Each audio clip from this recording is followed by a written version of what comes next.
This is Sophia, the Smart Ass Psychic, and I've got this great book that I just love. I read it, I go back to it a lot. Okay, see that? Um, yeah, okay. Anyway, this is a really great book. Yes, it's about relationships. It's mainly about your relationship with yourself, so you attract good people into your life, whether it's a boyfriend or girlfriend or um, work associates, a good job, all that kind of stuff. And she talks about boundaries. And the reason I'm bringing it up is because I'm on a journey right now discovering self-love. And as I said before in other videos, doing these videos is part of that. I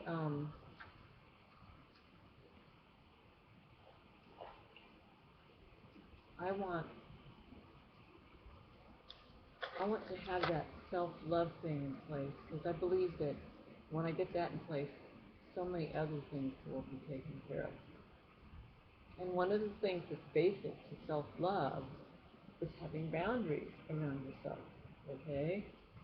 And boundaries are good, and you may not realize it, but when you meet someone with boundaries, you tend to respect them a lot more than someone without boundaries. Someone with boundaries is someone who is opinionated, who says yes or says no, that kind of thing. Hard to explain, but they're opinionated, yes, but a lot of the opinions are what people can do or not do around them, what people can say or not say around them, how they're treated, and when people speak up, other people respect them. Okay, she says on page 62,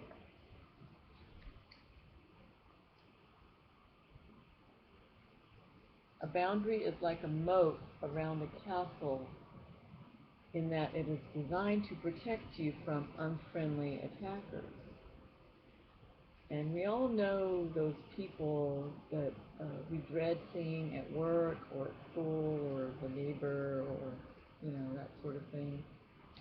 And like the way I used to be, I used to ignore them, not look at them, or be uber nice, just be so nice to them and then feel like, afterwards. And then you have no self-respect. You're like, oh gosh, why can't I just,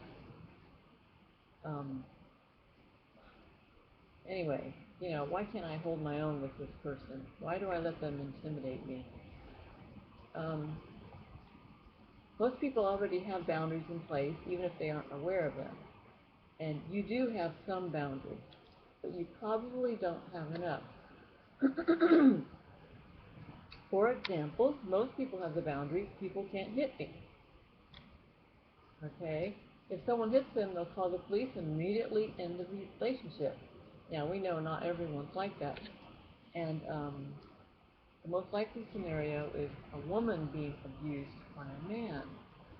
And you look at that situation and you're like, my God, why does she put up with him? It's complicated. I'll have to cover that in another video. But anyway, my computer's running hot. See? I'm going to have to look at this. Okay. Oh, and she says, to pick boundaries and then try to make them bigger, as big as you can. And she says, a bigger boundary than no one can hit me because no one can yell at me. This is one step out from physical abuse to verbal abuse. So you have a circle, and in that circle you have no one can hit me, and then The outer circle will say, no one can yell at me. And then you go out from that, and it's no one can make rude remarks or criticize me or put me down. And then you go further out, and you say, no one can give me unsolicited advice. You know, how annoying is that, right? Especially when you don't know them. And even further out, okay, is people can't be angry, grumpy, or argue with others around me. You know? Can you imagine having that kind of boundary? That would be pretty awesome, wouldn't it? Now, here, she lists a whole bunch of ideas for boundaries that you could have. Can you see that?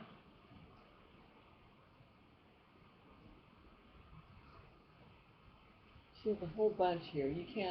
People can't hit me, yell at me, waste my time, gossip around me, be late, can't be mean to me, ignore me, smoke in my house. She has all kinds of stuff here.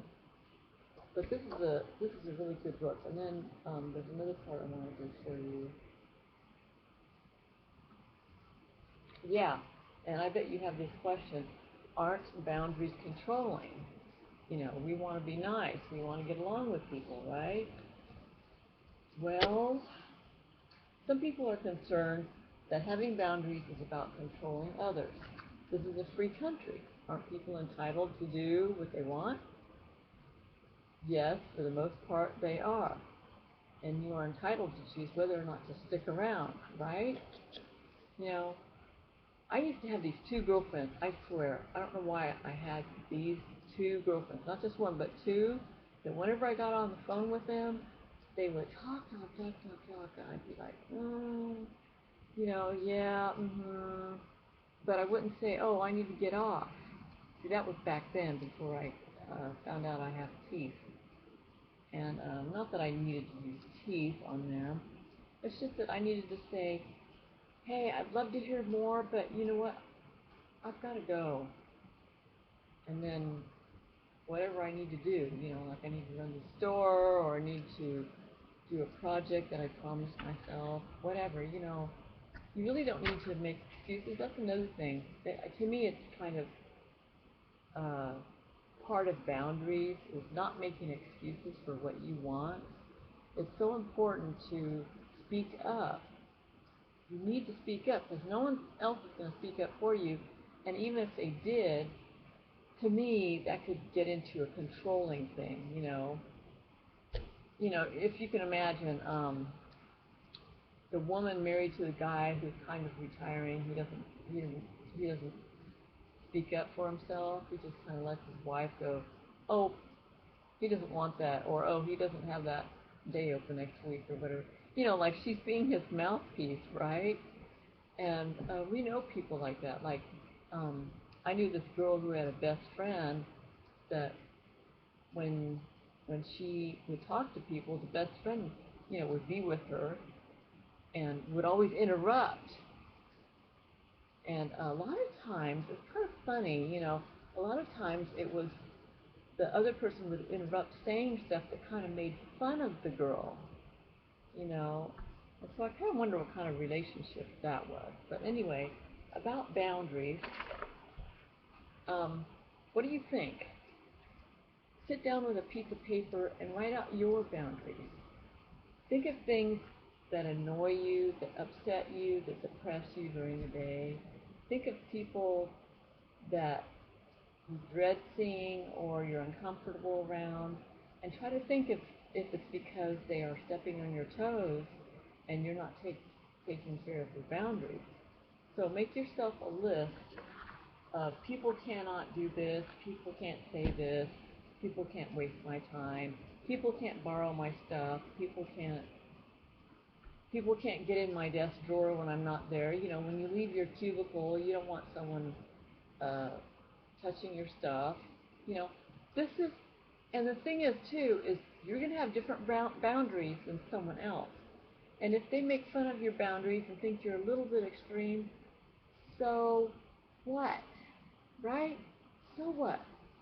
because you're taking care of yourself. All right. Come on. Turn on. So, this book, I really like this book. And there's the author. And tomorrow, let's see, tomorrow we're going to talk about why that attracts people. Okay, why that attracts certain kinds of people. Also, I would like to talk about what this has to do with weight loss as well. Boundaries, because, well, I'm going to save that for another video. This is Sophia, the Smartass Psychic, signing off.